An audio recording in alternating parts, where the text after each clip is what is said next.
In Indonesia, a former politician who'd been given a 9-year prison sentence has just had his term reduced by 4 years for previously doing a good job. Wilayah was in office.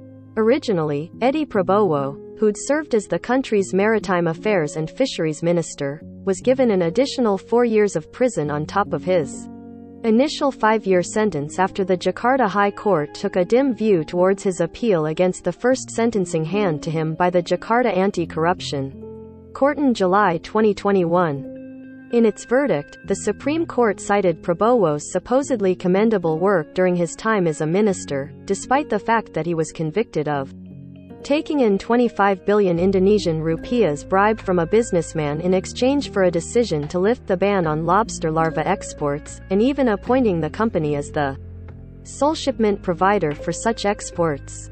Image. The Jakarta Post. The court said that Prabowo had done a good job, and had inspired hope for fishermen, and even went one further by reducing the disgraced politician's ban from participating in politics from 3 years to 2.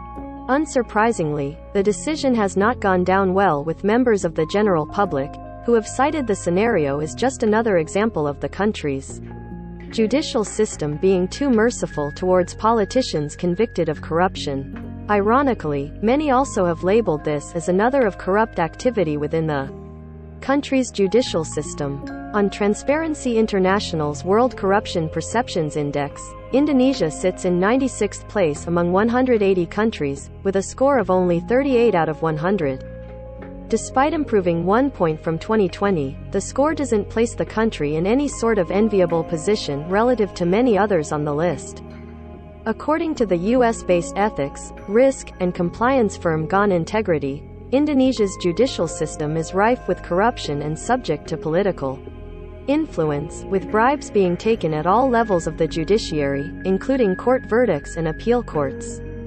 As such, the firm commented that a large number of businesses do not have sufficient confidence in the efficiency of the legal framework regarding dispute settlement on the ability to challenge regulations. On Transparency International's World Corruption Index, Indonesia sits in 96th place among 180 countries, with a score of only 38 out of 100. Despite improving 1 point from 2020, the score doesn't place the country in any sort of enviable position relative to many others on the Read More Life Stories. Even having a little bit of beer a day can shrink your brain, study says. Indonesia's Mount Merapi erupts at least 7 times, 253 locals forced to evacuate. Filipino Captain America confesses to taking part in U.S. Capitol attack. Cover image sourced from Tribune.